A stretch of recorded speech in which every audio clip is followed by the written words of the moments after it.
श्री स्वामी समर्थ. नमस्कार, मी नंदिनी. माझ्या यूट्यूब चॅनलवर तुमचं खूप मनापासून स्वागत करत आहे. तुमच्या मनातील सर्व चांगल्या इच्छा स्वामी महाराज पूर्ण करो ही स्वामींच्या चरणी प्रार्थना करते आणि आजच्या नवीन व्हिडिओला सुरुवात करते.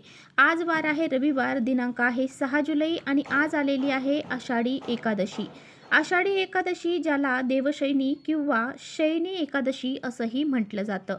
यावर्षी ही एकादशी रविवारच्या दिवशी आलेली आहे. रविवार हा दिवस देखील अतिशय महत्त्वाचा दिवस आहे. हिंदू धर्मामध्ये आषाढ महिन्यात साजरा केला जाणारा आध्यात्मिकदृष्ट्या महत्त्वाचा दिवस म्हणून हा आषाढी एकादशी ओळखली जाते. तसेच ही एकादशी भगवान श्री हरी विष्णूंना समर्पित आहे.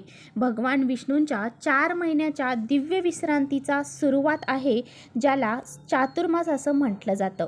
या दिवसापासूनच भगवान श्री हरी विष्णू क्षीरसागरात दुधाच्या महासागरात शेष नागावरती झोपतात, म्हणून या दिवसाला देवशयनी एकादशी किंवा शयनी एकादशी असंही म्हणतात. जी व्यक्ती भक्तिभावाने श्रद्धेने या दिवशी उपवास करते आणि त्याचबरोबर भगवान विष्णूंची विधिवत पूजा करते, त्या व्यक्तीच्या सर्व इच्छा मनोकामना ह्या पूर्ण होतात. तर पहा, या दिवशी आपल्याला व्रत तर करायचंच आहे, त्याचबरोबर काही प्रभावी उपाय देखील या दिवशी आपल्याला करायचे आहे. आजच्या व्हिडिओमध्ये मी तुम्हाला अतिशय प्रभावशाली उपाय सांगणार आहे. संध्याकाळी कापूरसोबत आपल्याला ही एक वस्तू जाळायची आहे. ही एक वस्तू जर आपण आज संध्याकाळी कापूरसोबत जर जाळली तर आपल्या जीवनामध्ये जे 7 पिढ्यांचं दारिद्र्य आहे ते नष्ट होऊन जाते. त्याचबरोबर आपल्या घराची, मुलांची, पतीची प्रगती होते. त्याचबरोबर आपल्या जीवनामध्ये जर काही नकारात्मकता असेल, काही नजरबाधा झालेली असेल, घरातील वास्तुदोष, पितृदोष, त्याचबरोबर शत्रुबाधा यासारखे दोष देखील नाहीसे होतात. इतका हा प्रभावशाली उपाय आहे. हा उपाय कसा करायचा आहे याबद्दलची संपूर्ण माहिती आजच्या व्हिडिओमध्ये आपण जाणून घेणार आहोत. त्यामुळे तुम्ही पुढे व्हिडिओ स्किप न करता शेवटपर्यंत नक्की बघा, जेणेकरून तुमच्यापर्यंत योग्य ती माहिती पोहोचेल. आपल्या चॅनलवर जर तुम्ही नवीन असाल तर चॅनलला सबस्क्राईब करा आणि असेच नवनवीन माहितीपूर्ण व्हिडिओ पाहण्यासाठी बेल आयकॉनलाही प्रेस करा, म्हणजे मी जेव्हा कधी नवीन व्हिडिओ अपलोड करेन त्याचं नोटिफिकेशन सर्वात अगोदर तुम्हाला भेटेल आणि तुम्ही एकही व्हिडिओ मिस करणार नाही. त्याचबरोबर खाली कमेंट्समध्ये ओम नमो भगवते वासुदेवाय नमः हे लिहायला देखील विसरू नका. व्हिडिओ माहितीपूर्ण वाटला तर आपल्या मित्रपरिवारांसोबत नक्की शेअर करा.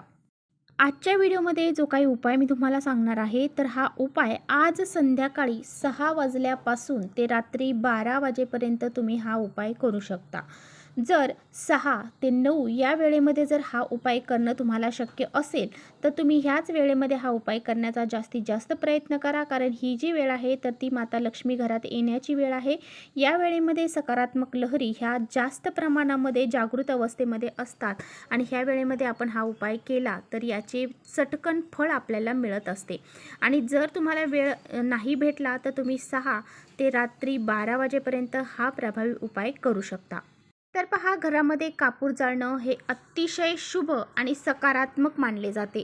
घरातील नकारात्मकता दूर करण्यासाठी कापूर हा अतिशय महत्त्वाचा असतो. जर तुमच्याकडे भीमसेनी कापूर असेल तर अतिउत्तम. भीमसेनी कापूर हा घरातील जे सूक्ष्म जीवजंतू असतात, जे काही नकारात्मकता असतात तर ते नष्ट करण्यासाठी अतिशय महत्त्वाचा मानला जातो. जर तुमच्याकडे भीमसेनी कापूर नसेल तर तुम्ही जो कापूर असेल तो वापरला तरी चालेल. तर पहा, घरामध्ये जर काही दोष असतील, काही अडीअडचणी असतील, घरामध्ये सतत भांडणे होत असतील, घरामध्ये तुमच्या काही असे दोष आहेत की ज्यामुळं तुमच्या घरामध्ये पैसा टिकत नाही, पैसा आला की कोणत्या ना कोणत्या मार्गाने घरातून बाहेर निघून जात असेल, आर्थिक समस्या वारंवार तुम्हाला जाणवत असेल, लक्ष्मी घरामध्ये स्थिर राहत नसेल, पितृदोष घराला लागलेला आहे किंवा कुणाची तरी नजरबाधा तुमच्या घराला लागलेली आहे किंवा एखादा शत्रू आहे आणि तो शत्रू गुप्त शत्रू आहे आणि तो तुमच्यावरती गुप्तरीतीने वार करत आहे, म्हणजे तुमची जी काही प्रगती होते ती त्याला देखवत नाही आणि तो तुमची प्रगती होऊ नये यासाठी खूप सारे प्रयत्न करत असेल, अशा शत्रूचा नाश होण्यासाठी सुद्धा हा अत्यंत प्रभावशाली उपाय आहे. तर उपाय करण्यासाठी तुम्हाला काय करायचं आहे, तर तुम्हाला एक मातीची पंती घ्यायची आहे किंवा तुम्ही तुमच्याकडे जर कापूर जाळायचं भांडं वापरत असताल तर ते तुम्ही घेऊ शकता. ते घ्यायचं आहे. त्यामध्ये मुठभर तांदूळ तुम्हाला टाकायचे आहेत. त्यानंतर तुम्हाला 5 भीमसेनी कापराच्या वड्या घ्यायच्या आहेत. आता भीमसेनी कापराच्या वड्या नसतील तर ज्या असतील त्या घेऊ शकता. त्या तुम्हाला शुद्ध गाईच्या तुपामध्ये भिजवून घ्यायच्या आहेत. आता तूप नसेल तर तशाच घेतल्या तरी चालतील. तर पहा तुम्हाला काय करायचं आहे, तर ज्या भीमसेनी कापराच्या वड्या घेतल्या असतील किंवा ज्या साध्या वड्या घेतल्या असतील त्यातल्या सर्व वड्या ह्या डायरेक्ट त्या तांदळावरती ठेवायच्या नाही. एक वडी जी आहे ती तांदळावरती ठेवायची. 3 हिरवी वेलची तुम्हाला घ्यायची आहे, त्या तांदळावरती ठेवायच्या आहे आणि त्याचबरोबर तुम्हाला 1 अखंड लवंग देखील घ्यायची आहे आणि त्यानंतर तुम्हाला तुमच्या देवघरासमोर उभं राहायचं आहे आणि हे हातात घेऊन आणि त्यानंतर तो कापूर प्रज्वलित करायचा आहे आणि तुमच्या देवघरातील देवांची आरती तुम्हाला म्हणायची आहे.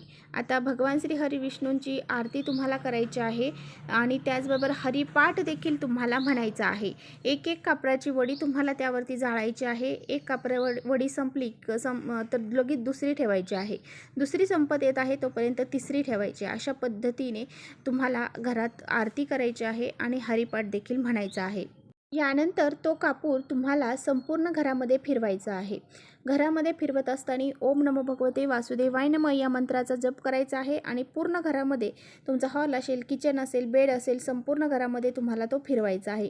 अगदी तुमची गॅलरी असेल तर तिथे सुद्धा फिरवायचा आहे. फिरून झाल्यानंतर तुम्हाला तुमच्या मुख्य जो दरवाजा आहे त्या दरवाजाच्या उंबरठ्यावरती हे जे भांडं आहे तर ते ठेवायचं आहे. तर पहा त्यानंतर तिथून थोडा वेळ तुम्हाला ते भांडं ठेवायचं आहे. मुख्य दरवाजामध्ये थोडा वेळ ठेवल्यानंतर उचलायचं आहे. तुमच्या मुख्य जो घराचा देवघर आहे तर त्या देवघरामध्ये ठेवायचं आहे. तिथे ते भांडं रात्रभर तसंच ठेवायचं आहे. त्यातल्या वस्तू शांत झाल्याच्यानंतर दुसऱ्या दिवशी त्या जी काही राख असेल किंवा तांदूळ अर्धवट जळलेले असतील तर ते तुम्हाला एखाद्या मोठ्या झाडाखाली नेऊन टाकायचे आहेत आणि तो दिवा किंवा ती पंती असेल किंवा जे काही तुम्ही घेतलं असेल ते स्वच्छ धुवून वापरायचं आहे. जर स्त्रियांना मासिक धर्म असेल तर घरातील इतर सदस्यांनी हा उपाय केला तरी चालेल. त्याचबरोबर जर घरामध्ये सुतक असेल तर तुम्हाला हा उपाय करता येणार नाही. सतत तुम्हाला पैशांच्या अडचणी येत आहे, तुमची कोणतेही महत्त्वाचे काम पूर्ण होत नसेल, तुम्हाला कोणत्याही कामामध्ये यश मिळत नसेल, तर पहा तुम्हाला काय करायचं आहे. अंघोळीच्या पाण्यामध्ये रोज 1 कापराची वडी घ्यायची आहे, चुरगळायची आहे आणि त्याने स्नान करायचं आहे. जर कापराचं तेल असेल तर ते टाकलं तरी चालेल. तर या अशा पद्धतीने जर तुम्ही रोज अंघोळ केली तर तुम्हाला तुमच्यामध्ये नक्कीच बदल झालेला जाणवेल. तुमचं कोणतंही काम अडणार नाही किंवा तुमची कोणतीही इच्छा ही पूर्ण झाल्याशिवाय राहणार नाही. तसेच जर तुम्हाला सतत पैशांच्या अडचणी येत असतील, खूप कष्ट मेहनत करूनसुद्धा तुमच्या हातामध्ये पैसे टिकत नसेल, घरामध्ये लक्ष्मी स्थिर राहत नसेल, तर तुम्हाला काय करायचं आहे. आज आषाढी एकादशी आहे तर आज संध्याकाळी तुम्हाला काय करायचं, एक रुपयाचं नाणं हे तुमच्या देवघरामध्ये विठ्ठल रुक्माईची मूर्ती असेल किंवा मग विष्णूंची मूर्ती असेल त्यांच्यासमोर ठेवायचं आहे. त्याला हळद कुंकू अक्षदा फुलं अर्पण करायचे आहे, धूप अगरबत्ती दाखवायची आहे आणि ते नाणं दिवसभर रात्रभर तुम्हाला तिथेच ठेवायचं आहे. दुसऱ्या दिवशी सकाळी उठल्यानंतर अंघोळ केल्यानंतर एक लाल कपडा घ्यायचा, त्यामध्ये ते नाणं बांधायचं आणि ते नाणं तुमच्या पर्समध्ये तुम्हाला ठेवायचं आहे. असं केल्याने सुद्धा आपल्याकडे लक्ष्मी आकर्षित होते, आपल्या घरामध्ये पैसा टिकू लागतो, पैशांच्या अडचणी दूर होतात. त्याचबरोबर आषाढी एकादशीपासून तुम्हाला तुमच्याजवळ तुमचे जर महत्त्वाचे कामं होत नसतील, अडलेली कामं होत नसतील, कोणत्याही कामामध्ये तुम्हाला यश मिळत नसेल, कोणतंही काम करायला गेले की अपयशच येत असेल, तर तुम्हाला काय करायचं आहे. आषाढी एकादशीपासून एक तुळशीची काडी किंवा तुळशीचं पान हे तुम्हाला सतत तुमच्याजवळ ठेवायचं आहे. असं केल्याने सर्व दोष अडचणी दूर होतात, संकट दूर होतात आणि आपली जी अडलेली कामं आहेत ते सुद्धा पूर्ण होतात. तर चला इथेच थांबवते माझा व्हिडिओ तुम्हाला थोडा जरी आवडला असेल तर नक्की लाईक करा. चॅनलवर नवीन असाल तर चॅनलला सबस्क्राईब करा. परत भेटूया अशाच छानशा व्हिडिओसोबत. तोपर्यंत श्री स्वामी समर्थ.